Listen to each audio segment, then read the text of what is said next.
नमस्कार, कान्तिपुर समाचारमा आज राम जानकी विवाह महोत्सवमा रमाउँदै मिथिलाञ्चलको जनकपुर धाम। विमानस्थलबाट हुने अवैध धन्दामा कर्मचारीकै सेटिङ अनि मानव बेचबिखनको योजना समेत नेपालमै बन्न थालेको प्रहरीको दावी। जनशक्ति अभावले जाजरकोट भूकम्प प्रभावित क्षेत्रमा अस्थायी आवास बनाउन समस्या भएपछि ज्येष्ठ नागरिक र बालबालिका समेत काममा खटिन बाध्य।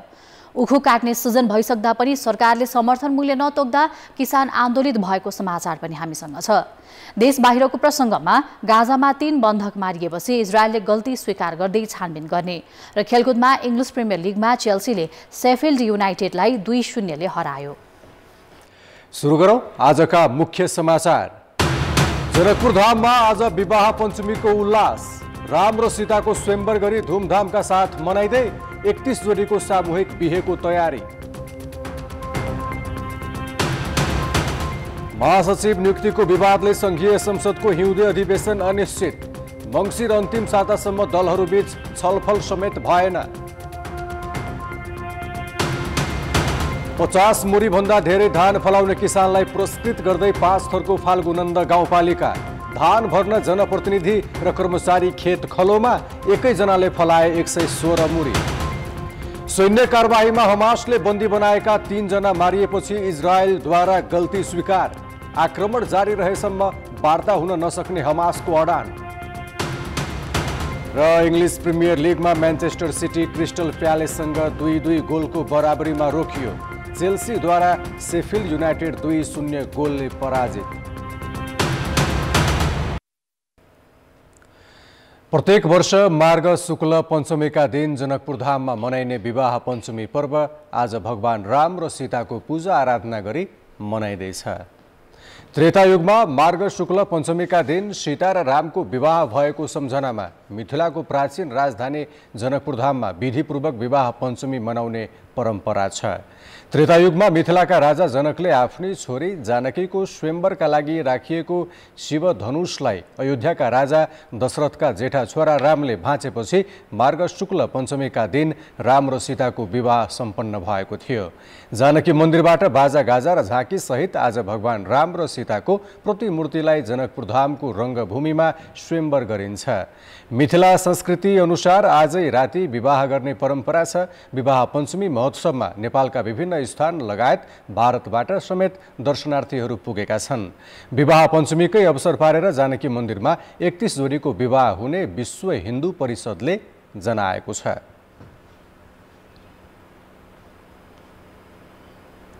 संसदका महासचिवको नियुक्ति सिफारिस विवादमा परेपछि संसदको हिउँदे अधिवेशन अनिश्चित बनेको छ। यसअघि सरकारले मङ्सिरको अन्तिम सातासम्म अधिवेशन बोलाउने बताएको थियो, तर अहिलेसम्म दलहरूसँग छलफलसम्म गरेको छैन। अधिवेशन आह्वान गर्ने विषयमा सरकारले सरकारवालाहरूसँग छलफल नगरेको र पछिल्लो समय संसद सचिवालयको महासचिव नियुक्तिको सिफारिसलाई लिएर देखिएको विवादले अधिवेशन नै अनिश्चित बनेको हो। संसद सचिवालयले अधिवेशन बोलाउने विषयमा अहिलेसम्म सरकारले छलफल नगरेको जनाएको छ। प्रमुख प्रतिपक्षी एमाले अति आवश्यक कानुन निर्माणका लागि पनि संसद छिटो बोलाउनु पर्ने भए पनि सरकारले सल्लाह समेत नगरेको बताएको छ। संसदको अधिवेशन जति सक्दो छिटो बोलाउँ। देशभित्र यति धेरै बेग्रेल्ती समस्याहरू छन्, चुनौतीहरू छन्। यस्तो परिस्थितिमा संसद चाहिँ सञ्चालन गरेर जनताका समस्याहरू, जनताका मुद्दाहरू सदनभित्र आउने परिस्थिति हामी निर्माण गर्नुपर्छ। त्यसो भएको हुनाले चाहिँ संसदको अधिवेशन छिटो बोलाउनुपर्छ भन्ने हिसाबले हामीले आफ्नो ठाउँमा कुराकानी गरेका छौँ। तर सरकारले कहिले बोलाउने भन्ने विषयमा अहिलेसम्म केही भनेको छैन। हामी त्यसको प्रतीक्षामा छौँ।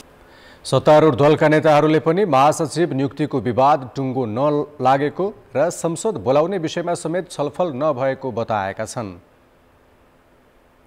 मङ्सिर महिना बोलाउने भन्ने कठिनै हाल्यो र अब पुसको पहिलो हप्तातिर संसद बोलाउने कुरा, यसमा पनि अब अहिलेको घटनाक्रमहरूले हैन केही प्रभाव पार्छ कि असर पार्छ कि भन्ने अहिलेको तथ्यले चाहिँ देखाउँछ। त्यसैले चाहना राख्ने कुरा र वस्तुगत स्थिति तयार हुने कुराको पनि तारतम्य चाहिँ मिल्न पर्छ होला। संसद अधिवेशन बोलाउने विषयमा सरकार अन्योलमा परिरहेका बेला संसदीय समितिका बैठक समेत प्रभावकारी हुन सकेका छैनन्। संसदीय गतिविधिलाई चलायमान बनाउन भन्दै सभामुख देवराज घिमिरेले संसदमा प्रतिनिधित्व गर्ने राजनीतिक दलका मुख्य सचेतक तथा सचेतकहरूसँग गरेको छलफल पनि प्रभावहीन बनेको छ। कानुन निर्माणको काम अघि बढाउन नसक्दा सभामुख र सांसदहरूको काम कारबाहीलाई लिएर आलोचना हुन थालेको छ। नेपाललाई बाँकी विश्वसँग जोड्ने त्रिभुवन अन्तर्राष्ट्रिय विमानस्थल स्थापना भएको 60 वर्ष नाघिसकेको छ। विकल्पमा अन्य 2 विमानस्थल बनेका छन्, तर यी तीनै विमानस्थलको सुरक्षा र व्यवस्थापनलाई लिएर बारम्बार प्रश्न उठ्ने गरेको छ।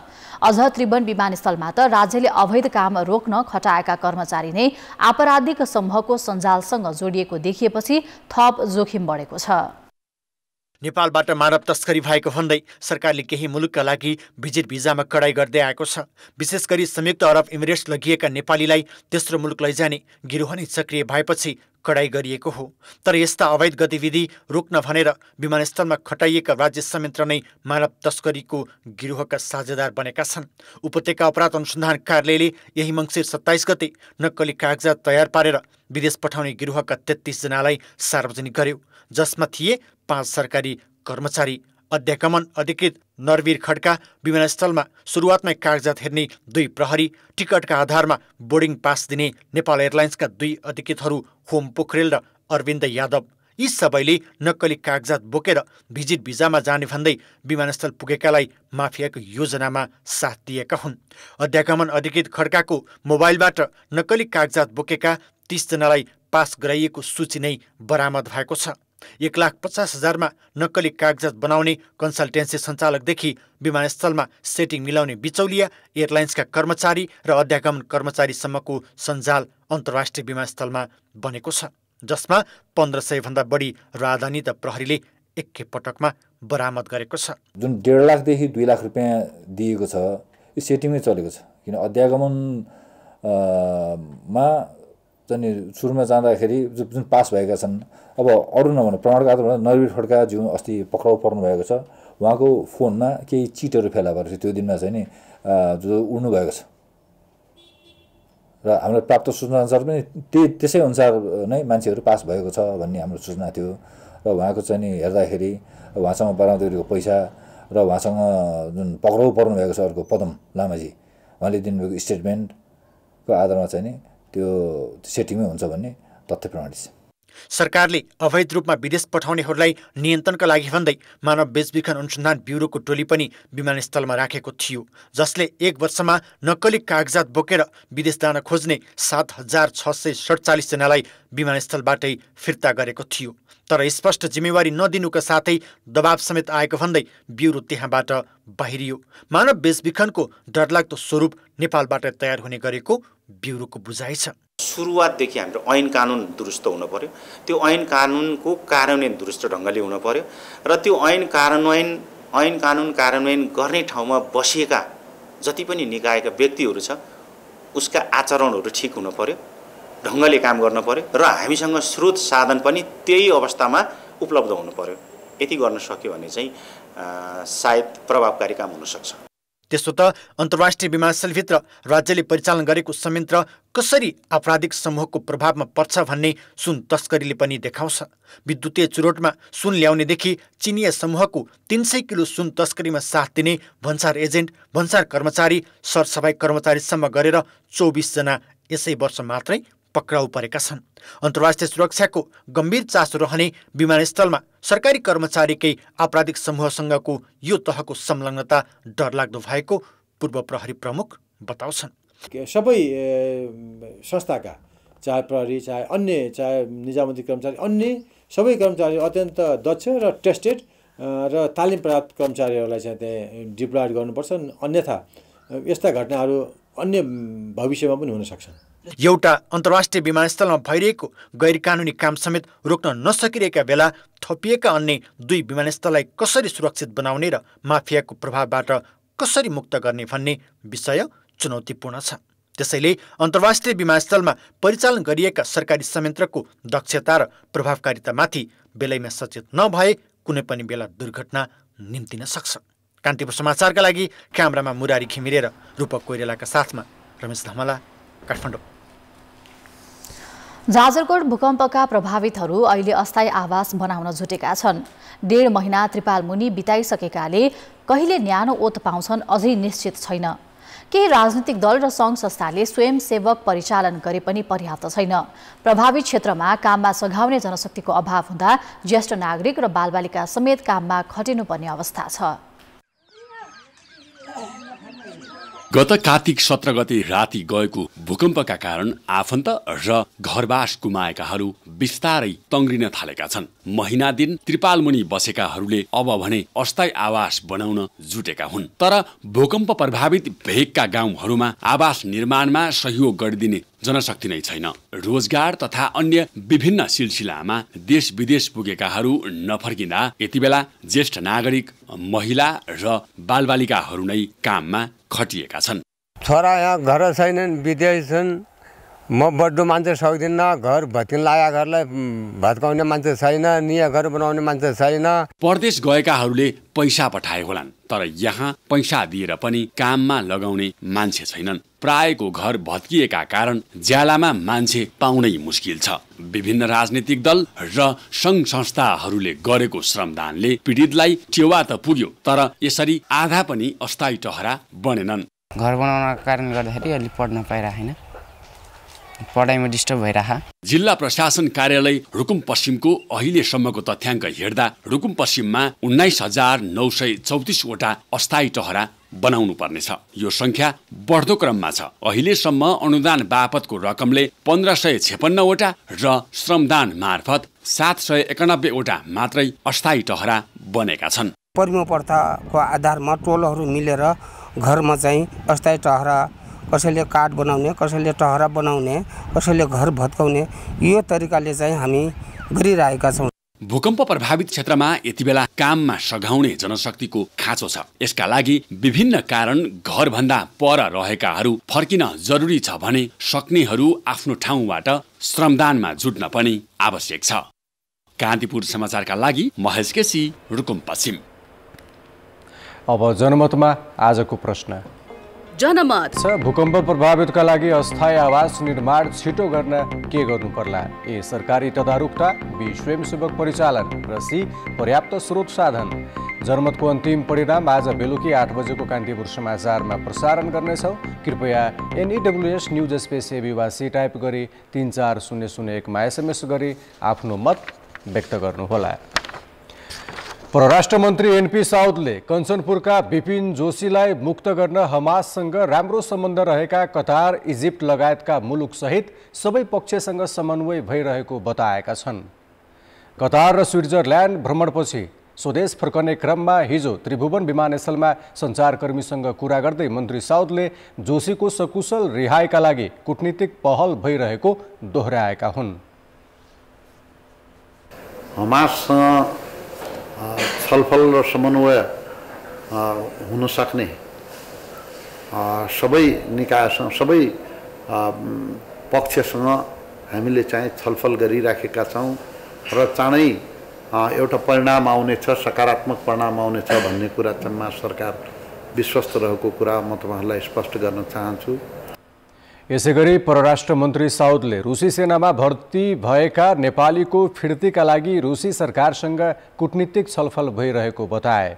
यसबारे मस्को स्थित नेपाली दूतावास मार्फत कूटनीतिक नोट समेत पठाइसकेको उनको भनाइ छ। आफ्नो दृष्टिकोण रुस सरकारसँग सम्प्रेषित गरिसकेको र रुस सरकारले पनि रुस सरकारसँग यो हाम्रो द्विपक्षीय कुराकानी छलफल चलिरहेको र यसबाट यो समस्याको समाधान निस्किने कुरामा म विश्वस्त छु। मन्त्री साउद गत आइतबार र सोमबार कतारमा आयोजित दोहा सम्मेलनमा सहभागी भई राष्ट्रसङ्घीय मानवाधिकार सम्मेलनमा सहभागी हुन स्विट्जरल्यान्डको जेनेभा पुगेका थिए। त्यस अवसरमा अति कम विकसित मुलुकहरूको तेस्रो एकीकृत राष्ट्रिय सम्मेलनको तयारीका विषयमा समेत छलफल भएको उनको भनाइ थियो। समाचार अझै बाँकी छन्, ब्रेकपछि पुनः स्वागत छ। पाँचथरको फाल्गुनन्द गाउँपालिकाका जनप्रतिनिधि र कर्मचारी मङ्सिर दोस्रो साता यता प्रत्येक वडाका किसानको खला र खेतमा डुल्दै धानको लेखाजोखा गरिरहेका छन्। एक सिजनमा 50 मुरी भन्दा धेरै धान फलाउनेलाई पुरस्कार दिने नीति ल्याएको स्थानीय सरकारका जनप्रतिनिधि र कर्मचारी पुरस्कार दावी गर्ने किसानको धान भर्न यन्त्रसहित खेतमा पुग्ने गरेका हुन्। 116 मुरी धान फलाएका फाल्गुनन्द गाउँपालिका 7 का किसान गणेश कुमार चेम्जोङलाई बोकेर खुसियाली साट्दै फाल्गुनन्द गाउँपालिकाका कर्मचारी 50 मुरी भन्दा धेरै फलाउनेलाई 30,000 र 100 मुरी भन्दा धेरै फलाउनेलाई 50,000 रुपैयाँ नगद दिने नीति ल्याएको पाँचथरको फाल्गुनन्द गाउँपालिकाका जनप्रतिनिधि र कर्मचारी मङ्सिर दोस्रो सातादेखि किसानका खला र खेतमा पुगेर धान भर्न व्यस्त छन्। उहाँको 116 मुरी पुगेको हुनाले उहाँ उत्कृष्ट किसान र 50,000 दाबी उहाँको पुगेको म घोषणा गर्न चाहन्छु। उहाँलाई म एकदम हार्दिक बधाई दिन चाहन्छु। 17 हलको मेलोमा जम्मी 50 पातीको बिउमा 50 पातीको बिउ रोपिँदो रहेछ। त्यसमा 50 वडी खेतालाई रोफार लाग्दो रहेछ। त्यसमा चाहिँ 15 जना त्यो बिचमा बौसे र कदाले, त्यसमा 25 जना नै लाग्छ। गाउँपालिकाले गत असारमा गाउँसभा मार्फत उत्कृष्ट किसान पुरस्कृत गर्ने कार्यविधि पारित गरेको थियो। कार्यविधि कार्यान्वयन गर्न मङ्सिर 8 गते 50 मुरी भन्दा धेरै धान फलाएका किसानलाई दाबी पेश गर्न सार्वजनिक सूचना आह्वान गरेपछि 50 जना किसानले 50 मुरी भन्दा धेरै धान फलाएको भन्दै निवेदन दिएका थिए। किसानको दाबी पुष्टि गर्न अनुगमन गर्दै पुरस्कार दिन झन्डै 2 सातादेखि गाउँपालिकाको टोली व्यस्त भएको हो। स्थानीय उत्पादनहरूले चाहिँ खाद्यान्नका रूपमा धान नै भएको हिसाबले खाद्यान्नमा चाहिँ पुरस्कारको अवधारणा अगाडि बढेको हो। सरकारले अथवा गाउँपालिकाबाट पनि सपोर्ट भयो भने यो खेतीहरू खासै बाँझो होला जस्तो चाहिँ मलाई लाग्दैन। जनशक्ति अभावका बीच जसोतसो खेती गरिरहेका किसान धेरै अन्न फलाउँदा पुरस्कृत हुने भएपछि खुसी नहुने कुरै भएन। यससँगै खेतसम्म पुग्ने कृषि सडकको व्यवस्थापन, आलु, मकै र तोरी जस्ता अन्न फलाउनेलाई पनि प्रोत्साहनको नीति ल्याउनु पर्ने उनीहरूको सुझाव छ। यान्त्रिकीकरणमा अनुदान दिनुपर्ने पनि किसानहरू माग गर्छन्।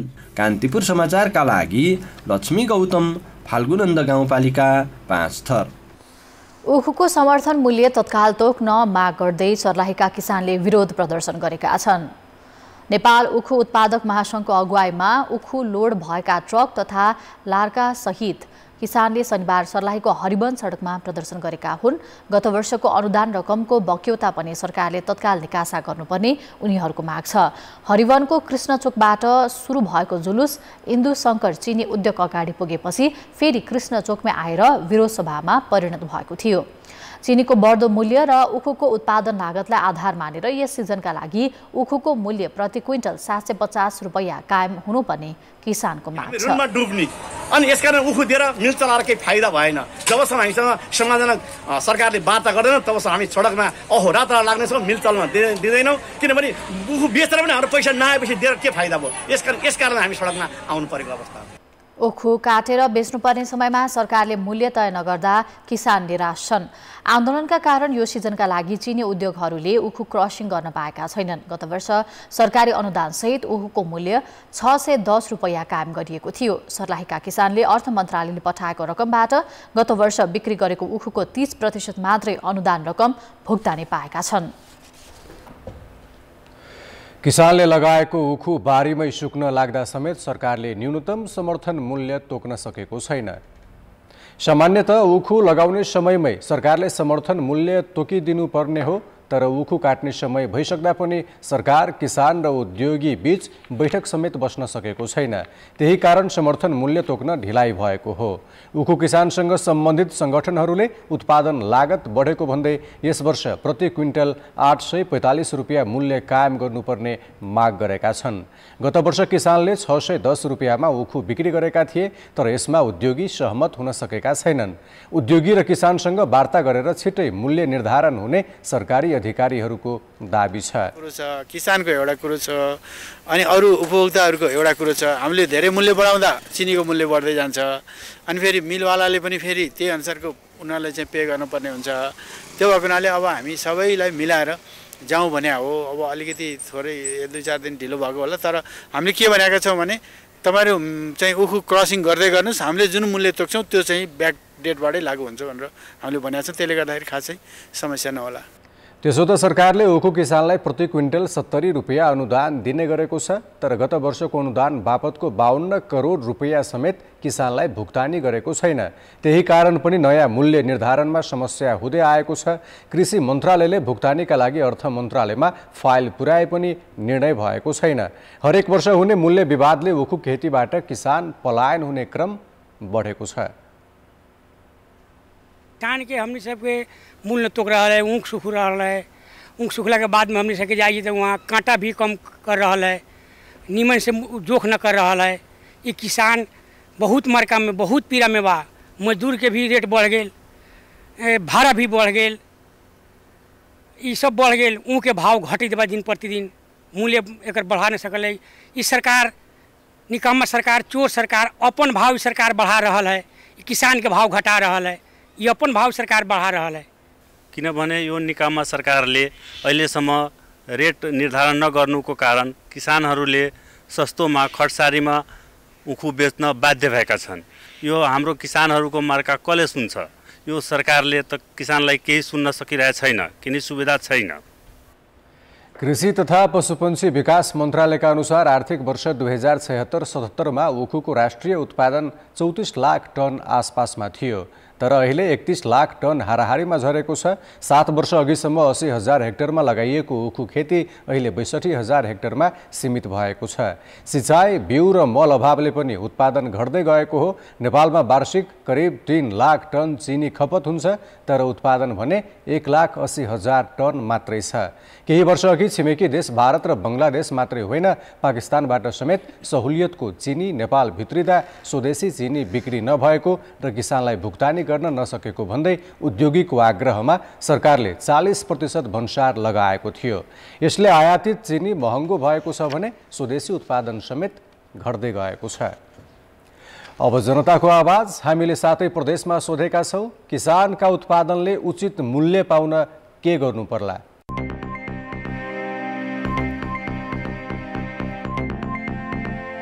बजारीकरणको लागि व्यवस्थापन गर्नुपर्ने कुरा चाहिँ राज्यले गर्नु पर्यो। पालिकाले किसानहरूको सामानहरू किनिदिनु पर्यो। उचित मूल्य बेलैमा तोकेर चाहिँ हामीहरूले बजारमा बेच्न पायौँ भने राम्रो हुन्थ्यो। तरकारी लिएर गएर व्यवस्थापन उता गरिदिनु पर्यो। किसानबाट आएको चिजलाई सरकारले किनिदिने, सरकारले चाहिँ व्यवस्थापन गरिदिनु पर्यो बजारको। कति हो तिमीले उत्पादन गर्छौ र हामीले राज्यले के गर्नुपर्छ तिमीलाई भनेर पहिला किसानलाई चाहिँ यथोचित उनीहरूलाई चाहिँ किसानकै ठाउँमा बिचमा बिचौलिया मार्फत मात्र नभएर किसानको ठाउँमा पुगेर अथवा राज्य यहाँ छ है भनेर किसानलाई अनुभूति हुने गरी त्यो चाहिँ व्यवस्थापन गर्न जरुरी छ। इन्डियाबाट आएको सामान बन्द गर्नु पर्यो। आन्तरिक उत्पादनहरूलाई बढोत्तरी दिने किसिमका विज्ञापनहरू गर्नुपर्ने हुन्छ। सरकारले के अरे हामी बेच्दा राम्रो मूल्य तोक्यो भने अझ राम्रो हुन्थ्यो। मूल्य निर्धारण गर्ने र सरकार मार्फत नै, स्थानीय सरकार मार्फत नै बजारसम्म ल्याउन सकियो भने कृषकलाई उचित चाहिँ मूल्य पाउँछ। बिचौलियाको अन्त्य गर्नुपर्छ। उचित मूल्य तोकिदिनु पर्यो सरकारले। किसानहरू बेच्ने ठाउँ हुनु पर्यो। बिचौलियाहरूको भर नपरिकन डाइरेक्ट किसानहरूसँग नै लिएर लगेर बजार व्यवस्थापन गरिदियो भने सरकारले मूल्य तोकेर ल्याइदिए धेरै राम्रो। यहाँबाट म्याक्सिमम सामान बनबसाबाट त्यहाँ गएर त्यसरी आइरहेछ कि अब त्यही सामान अहिले 20 रुपियाँ पनि सस्तोमा अन्त पाइरहेछ भने त मान्छेले यहाँको लोकल सामान किन्दैन नि त।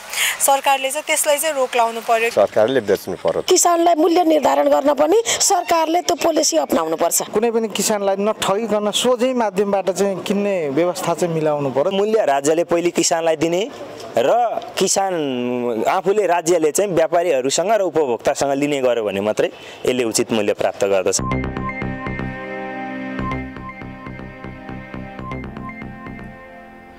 सर्वोच्च अदालतले नाबालिग बलात्कारको अभियोग लागेका कलाकार पूर्ण विक्रम शाह विरुद्धको मुद्दा दोहोर्याएर हेर्न अनुमति दिएको छ। शाहलाई सफाई दिने उच्च अदालत पोखराको फैसला विरुद्ध महान्याधिवक्ता कार्यालयले दोहोर्याएर हेरी पाऊँ भनी दिएको निवेदनलाई सर्वोच्चले अनुमति दिएको हो। नाबालिगलाई यौन दुरुपयोगको मुद्दामा शाहलाई नवलपुर जिल्ला अदालतले दोषी ठहर गरेकोमा उच्च अदालतले उल्ट्याउँदै सफाई दिएको थियो। उच्च अदालतका न्यायाधीशले शाहको मुद्दामा प्रमाणको मूल्याङ्कन राम्रोसँग नगरेको, कानुनको व्याख्या त्रुटिपूर्ण तरिकाले गरेको र नाबालिग बलात्कारका मुद्दामा सर्वोच्च अदालतले प्रतिपादन गरेका सिद्धान्तको प्रतिकूल हुने गरी सफाई दिएको भन्दै सरकारी वकिल सर्वोच्चमा गएका थिए। उक्त निवेदनमा मङ्सिर 22 गते सुनवाई गर्दै सर्वोच्चका न्यायाधीश सुषमा लता माथेमा र हरि फुयालको इजलासले उच्च अदालतको फैसला प्रमाण ऐन तथा मुलुकी अपराध संहिताको व्याख्यात्मक त्रुटि र सर्वोच्च अदालतबाट प्रतिपादित सिद्धान्त समेतको प्रतिकूल भएको भन्दै मुद्दा दोहोर्याई हेर्ने अनुमति प्रदान गरेको हो। शाहलाई बाल यौन दुरुपयोगमा 2 वर्ष 6 महिना कैद सजाय, 25,000 जरिवाना र पीडितलाई 10 लाख क्षतिपूर्ति दिनुपर्ने फैसला नवलपुर अदालतले गरेको थियो। हामीसँग आर्थिक र अन्तर्राष्ट्रिय समाचार अझै बाँकी नै छन्। अर्थ र विकास। सर्वोच्च अदालतले एफपीओको प्रिमियम र मर्जरबाट भएको लाभको कर तिर्नुपर्ने आदेश दिएसँगै बैंक तथा वित्तीय संस्थाले 2 दिनमा 23 अर्ब 47 करोड रुपैयाँ कर तिरेका छन्। ठूला करदाता कार्यालयका अनुसार हिजो 41वटा बैंक तथा वित्तीय संस्थाले 12 अर्ब 47 करोड कर तिरेका हुन्। एक दिन अघि 30वटा बैंक तथा वित्तीय संस्थाले 11 अर्ब रुपैयाँ तिरेका थिए। कर सङ्कलनका लागि हिजो पनि देशभरका 84वटा कर कार्यालय खुला राखिएको थियो। सरकारले सामयिक कर असुली ऐन 2012 को दफा 3 अनुसार आदेश जारी गरेर आर्थिक वर्ष 2078-79 सम्म मर्जर र एक्युजेसनबाट प्राप्त लाभमा कर लगाएको थियो। त्यस्तो कर मङ्सिर मसान्तभित्र दाखिला गरेमा शुल्क र ब्याज मिनाहा दिने व्यवस्था आर्थिक ऐनले गरेको थियो। तर ऐनको व्यवस्था संविधान विपरीत रहेको बैंकहरूको दावी थियो। सरकारले प्रभावी कानुन बनाई कर लगाउन खोजेको भन्दै 16 वाणिज्य बैंकले दायर गरेको रिट सर्वोच्च अदालतले खारेज गरेपछि बैंक तथा वित्तीय संस्थाले रकम भुक्तानी गरेका हुन्। अब अन्तर्राष्ट्रिय समाचार। आफ्नो सैन्य कारबाहीका क्रममा गाजामा हमासद्वारा बन्दी बनाइएका 3 जनाको मृत्यु भएपछि इजरायलले गल्ती स्वीकार गरेको छ। हमासले भने इजरायलको कारबाही जारी रहुन्जेल बन्दी रिहाईबारे कुनै वार्ता हुन नसक्ने प्रश्न पारेको छ। इजरायलले गाजामा 3 जना बन्दीको हत्या भएको स्वीकार गर्दै उच्च स्तरीय छानबिन हुने जनाएको छ। इजरायली सेनाद्वारा योताम हाइम, समीर तालालका र आलोन समरिज मारिएका हुन्। उनीहरू सबै 30 वर्ष मुनिका थिए। इजरायली सेनाका अनुसार 3 जना बन्दी एक लट्ठीमा सेतो लुगा देखाउँदै एउटा घरबाट बाहिर निस्कने क्रममा मारिएका हुन्। उनीहरू 10 मिटरको दूरीमा हुँदा गोली प्रहार भएको थियो। हमासद्वारा बन्दी बनाइएकाहरू इजरायली सेनाले नै हत्या गरेपछि सङ्घर्ष विरामका लागि थप दबाव परेको छ। नेपाली नागरिक विपिन जोशी सहित 120 भन्दा बढी बन्दी अझै हमासको नियन्त्रणमा छन्। इजरायली प्रधानमन्त्री बेन्जामिन नेतन्याहुले हमासमाथिको सैन्य कारबाहीको कुनै विकल्प नरहेको दावी गर्दै आएका छन्। तर हमासले भने इजरायलको कारबाही जारी रहुन्जेल बन्दी रिहाईबारे कुनै वार्ता हुन नसक्ने जानकारी मध्यस्थकर्तालाई पठाएको छ। खेल समाचार बाँकी नै छन्। खेलकुद समाचार। नमस्कार, कान्तिपुर खेलकुद समाचारमा स्वागत छ। इङ्ग्लिस क्लब लुटन टाउनका कप्तान टोम लकियरलाई गैराती बनमतसँगको खेलका दौरान हार्ट अट्याक भएपछि खेल स्थगित गरिएको छ। खेल 59औं मिनेटमा चलिरहँदा उनी मैदानमै ढलेका थिए। 65औं मिनेटमा खेल रोकिएको थियो। 29 वर्षीय टोम मैदानमा ढलेको समयमा खेलको स्कोर 1-1 को बराबरी भएको थियो। आसपासमा कोही खेलाडी नभएको समयमा उनी मैदानमा ढलेका थिए। बाँकी खेलाडी र लुटनका अफिसियलहरूले उनलाई तत्कालै अस्पताल लैजानुपर्ने भन्दै इसारा गरेपछि स्ट्रेचरमा मैदान बाहिर ल्याइएको थियो। बनमथको भिटालिटी रङ्गशालाका एनाउन्सरले त्यसको केही समयपछि बाँकी खेल नहुने जानकारी दिएका थिए। मैदानबाट बाहिर निकालिएपछि टोमको होस आएको र अहिले अस्पतालमा स्थिर अवस्थामा रहेको क्लबले जानकारी दिएको छ। गत मे महिनामा लुटनले प्रोमोसनको प्लेअफ खेल्दा पनि लकियर खेलकै दौरान मैदानमा ढलेका थिए। त्यसपछि उनको मुटुको शल्यक्रिया गरिएको थियो।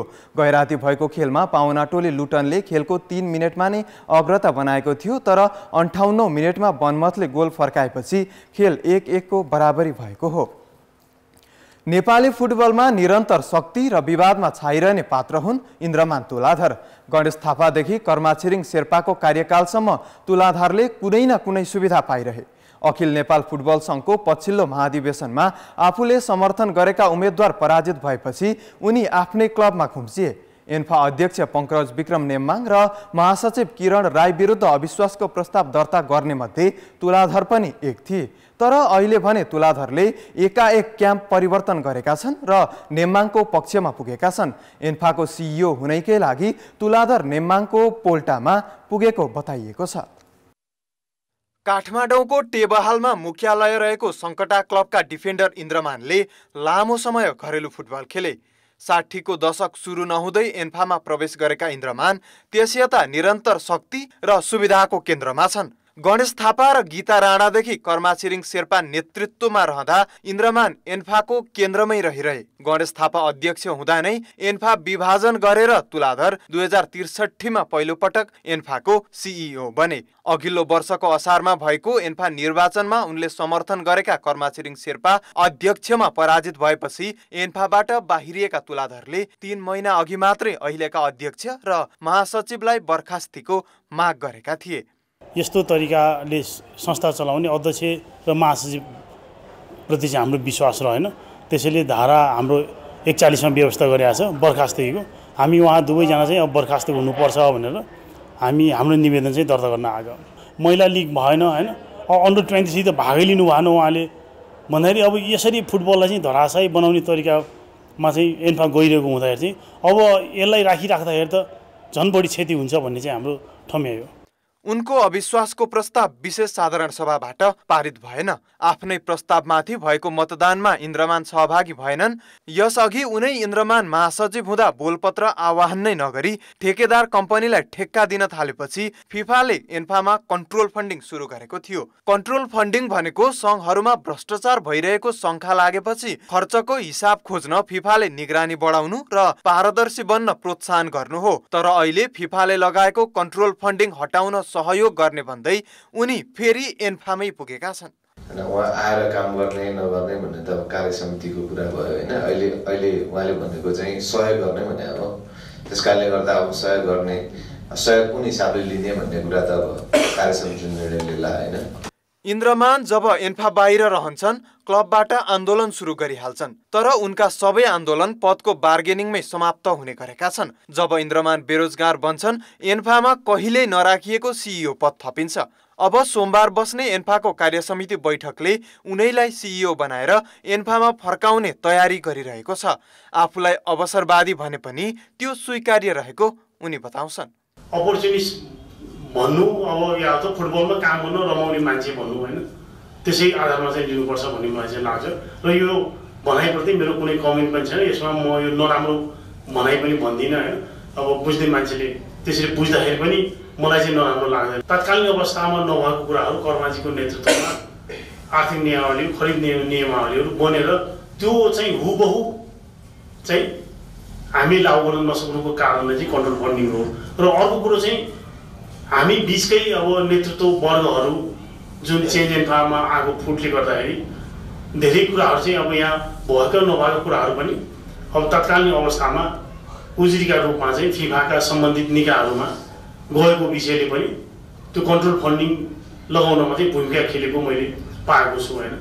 अहिले एन्फाको कार्यसमिति बैठक कोरम नै नपुगेर स्थगित हुने अवस्थामा छ। शक्ति सन्तुलनको सूक्ष्म अध्ययन गरेका इन्द्रमानले नेतृत्व कमजोर भएको मौका छोपेर अवसर हात पार्न लागेका हुन्। इन्द्रमानको फिर्तीसँगै एन्फाको शक्ति समीकरण पनि फेरि नै पक्का छ। कान्तिपुर समाचारका लागि क्यामेरामा रूपक कोइरालाका साथ विनय ज्योति सापकोटा, काठमाडौँ। कान्तिपुर खेलकुद समाचार अहिलेलाई यति नै। कान्तिपुर समाचार अहिलेलाई सकियो। कान्तिपुर टेलिभिजन हेर्दै गर्नुहोला। नमस्ते।